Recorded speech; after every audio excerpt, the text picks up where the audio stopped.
नमस्कार। कल भाजपा की केंद्र सरकार ने सीए लागू करने का नोटिफिकेशन जारी किया है। 10 साल देश पे राज करने के बाद ऐन चुनाव के पहले इन लोगों को सीए की बात करनी पड़ रही है। अगर 10 साल में कुछ अच्छा काम कर लेते तो शायद आज सीए की जगह अपने कामों पे वोट मांग रहे होते। आज देश के सामने सबसे बड़ी समस्या महंगाई और बेरोजगारी की है। किसी को भी घर चलाना मुश्किल हो रहा है, इतनी ज़्यादा महंगाई हो गई है, कमर तोड़ महंगाई हो रही है। उधर हमारे युवा दर दर की ठोकरें खा रहे हैं रोजगार के लिए, उनके ऊपर डंडे लाठियां बरसाई जा रही हैं।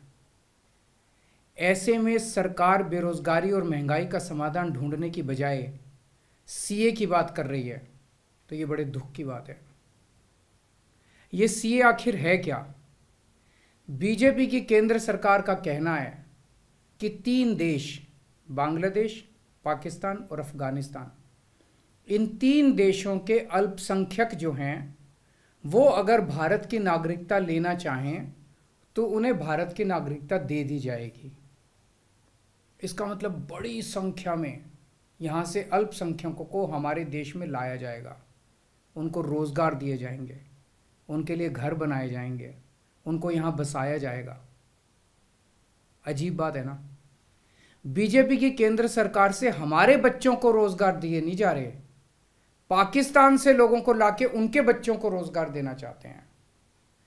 हमारे लोगों के पास तो घर नहीं है, भारत के तो ढेरों लोग बेघर हैं, लेकिन बीजेपी वाले पाकिस्तान से लोगों को लाके उन्हें भारत में बसाना चाहते हैं, उनको घर देना चाहते हैं। हमारे रोजगार उनके बच्चों को देना चाहते हैं, हमारे हक के घर उनमें पाकिस्तानियों को बसाना चाहते हैं। भारत सरकार का जो सरकारी पैसा हमारे परिवार और देश के विकास पे खर्च होना चाहिए, वो पैसा पाकिस्तानियों को भारत में बसाने पे खर्च किया जाएगा। इन 3 देशों में लगभग 2.5 से 3 करोड़ अल्पसंख्यक हैं। ये तीनों बहुत गरीब देश हैं। जैसे ही भारत के दरवाजे खुलेंगे, इन 3 देशों से भारी भीड़ हमारे भारत में आ जाएगी। अगर इन 2.5-3 करोड़ में से 1.5 करोड़ लोग भी भारत आ गए तो कौन देगा इनको रोजगार? कहाँ बसाओगे इनको? बीजेपी वाले अपने घर में बसाएंगे क्या इनको? इनके अपने घर में रखेंगे क्या इनको? बीजेपी वाले देंगे क्या इनको रोजगार? कौन देगा इनको रोजगार? तो प्रश्न उठता है कि बीजेपी ऐसा क्यों कर रही है। कई लोगों से मैंने बात की, कुछ लोगों का कहना है कि ये पूरा का पूरा खेल वोट बैंक बनाने की गंदी राजनीति है।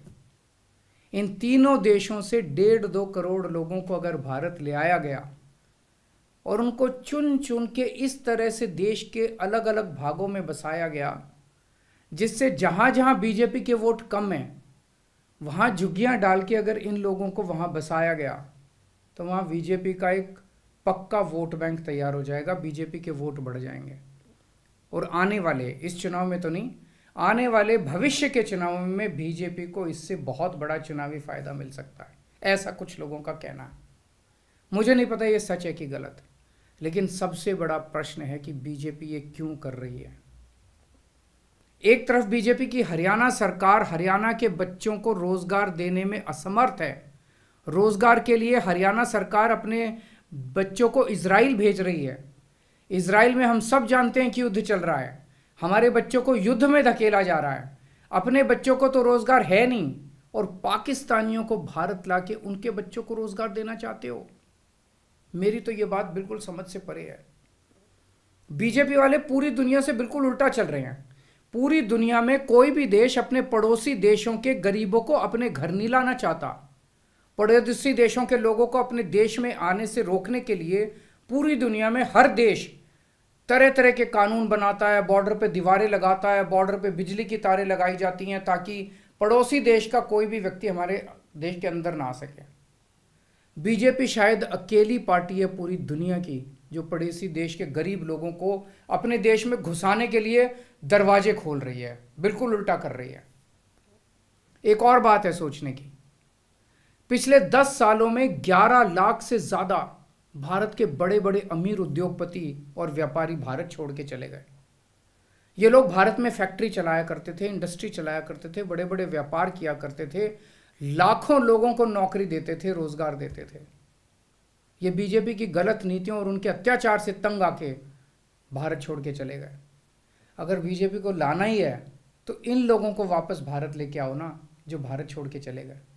ये भारत आएंगे, इनके पास पैसा है, भारत में इन्वेस्ट करेंगे, नई नई फैक्ट्रियाँ खोलेंगे, नए नए व्यापार खोलेंगे, अपने बच्चों को रोज़गार मिलेगा। ये क्या बदतमीज़ी है कि बांग्लादेश के, पाकिस्तान के और अफ़गानिस्तान के लोगों को हमारे देश में ला के बसाएंगे और उनको हमारे बच्चों के हक के रोज़गार उनको देंगे। ये लोग कह रहे हैं कि 2014 के पहले आए हुए घुसपैठियों को इन नागरिकता दी जाएगी।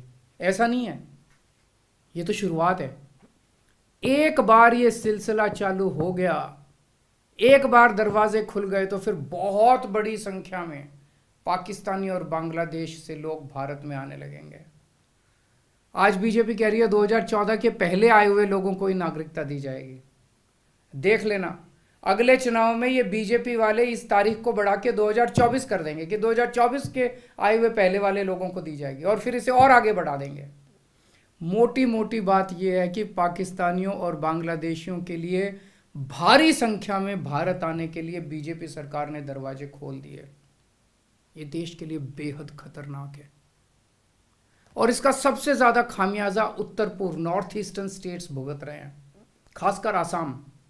आसाम के लोगों की भाषा और संस्कृति खतरे में पड़ चुकी है, क्योंकि वहाँ पे बांग्लादेश से इतनी बड़ी संख्या के ऊपर इलीगल माइग्रेशन हुआ है। अब बीजेपी कह रही है कि इलीगल माइग्रेंट जो आए हैं उनको हम नागरिकता देंगे, उनको हम बसाएंगे, आसाम में बसाएंगे। आसाम के लोग बहुत नाराज़ हैं। एक तरह से देखा जाए तो हेमंत बिश्व शर्मा जो बीजेपी के मुख्यमंत्री हैं, उन्होंने धोखा दिया अपने लोगों को। अपने असम के लोगों की खातिर उन्हें सीए का विरोध करना चाहिए था। उन्हें कहना चाहिए था कि असम के लोगों की संस्कृति और भाषा दोनों खतरे में हैं, ये बिल्कुल बर्दाश्त नहीं किया जाएगा। तो दोस्तों, पूरे देश की मांग है कि सीए को वापस लिया जाए। हम किसी हालत में अपने बच्चों की नौकरियां, अपने बच्चों के रोज़गार दूसरे देश के लोगों को किसी हालत में नहीं देंगे। और अगर बीजेपी नहीं मानती, तो इसको वापस नहीं लेती, तो इस चुनाव के अंदर बीजेपी के खिलाफ वोट करके आप अपना गुस्सा जाहिर कीजिए। नमस्कार।